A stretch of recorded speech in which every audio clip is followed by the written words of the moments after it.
Halo semuanya, apa kabar? Kali ini kita bakal bedah tuntas sesuatu yang penting banget, yaitu peraturan baru yang siap mengubah wajah pendidikan di Indonesia. Yuk kita lihat bareng-barang standar proses pendidikan yang baru ini. Oke, jadi ini dia landasannya. Peraturan Menteri Pendidikan Dasar dan Menengah Nomor 1 Tahun 2026. Peraturan ini tuh datang untuk menggantikan aturan sebelumnya dari tahun 2022. Kenapa? Ya karena zaman terus berubah, kebutuhannya juga beda, jadi aturannya pun harus lebih relevan.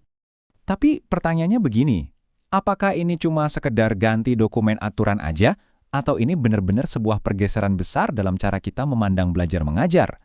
Nah, ini yang mau kita gali lebih dalam. Yuk kita masuk ke bagian pertama.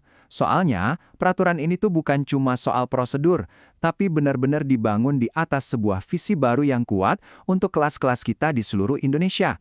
Jadi, tujuan utamanya itu adalah menciptakan pembelajaran yang efektif dan efisien, biar kompetensi murid bisa berkembang secara optimal. Artinya apa? Artinya kita pelan-pelan meninggalkan model lama yang cuma fokus ke hafalan dan bergerak ke arah pengembangan siswa yang utuh, yang holistik.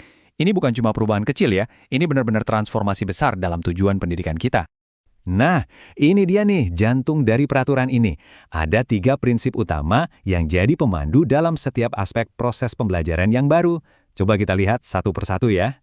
Prinsip pertama adalah berkesadaran. Wah, ini keren banget. Ini soal gimana kita mengembalikan power kepada murid.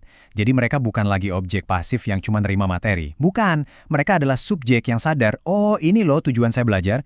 Mereka termotivasi dari dalam, dan yang paling penting, mampu mengarahkan proses belajarnya sendiri. Yang kedua, bermakna. Prinsip ini soal relevansi. Ilmu itu nggak boleh cuma berhenti di buku catatan, tapi harus bisa dipakai di kehidupan nyata. Jadi, apa yang dipelajari di kelas tuh nyambung dan bisa diaplikasikan. Dengan begitu, belajar jadi punya arti dan dampak langsung buat murid. Dan yang terakhir, tapi sama sekali nggak kalah penting, adalah menggembirakan. Ini semacam pengakuan ya, kalau lingkungan belajar yang positif, yang menantang tapi sekaligus seru dan menyenangkan, itu justru kunci utama untuk memotivasi siswa dan menumbuhkan rasa cinta mereka pada proses belajar. Oke, kita udah paham filosofinya kan? Keren banget. Sekarang pertanyaannya, gimana cara ngejalaninnya di lapangan? Nah, mari kita lihat siklus belajarnya yang terstruktur dan jelas. Jadi peraturan ini ngejabarin siklus belajar yang sangat rapi. Semuanya dimulai dari perencanaan, lalu masuk ke pelaksanaan di dalam kelas, dan diakhiri dengan penilaian proses. Ini tuh kayak peta jalan yang jelas banget buat para pendidik. Nah, selama tahap pelaksanaan, tujuannya itu menciptakan suasana kelas yang ideal, bukan lagi komunikasi satu arah, tapi sebuah ruang yang interaktif, inspiratif, menyenangkan, dan memotivasi siswa buat aktif berpartisipasi dan jadi lebih kreatif. Dan ini secara alami mengubah peran guru kan? Guru bukan lagi sekadar pemberi materi, perannya jadi lebih luas, sebagai teladan, sebagai pendamping dalam proses belajar, dan juga sebagai fasilitator yang membuka jalan dan kesempatan buat setiap murid. Sekarang kita geser ke bagian yang seru banget, penilaian. Aturan ini benar-benar mendefinisikan ulang apa itu penilaian. Ini bukan lagi soal ujian akhir yang menegangkan, tapi lebih ke sebuah percakapan yang terus-menerus. Coba deh kita bandingkan. Model lama itu kan kesannya evaluasi dari atas ke bawah ya, fokusnya ke hasil akhir. Nah, kita beralih ke model baru yang menekankan refleksi bareng-bareng, berbasis komunitas, dan lebih menghargai proses belajarnya itu sendiri, bukan cuma angka akhirnya. Pendekatan baru ini bisa kita sebut sebagai umpan balik 360 derajat. Artinya, masukan itu nggak cuma datang dari satu arah, tapi dari berbagai sumber.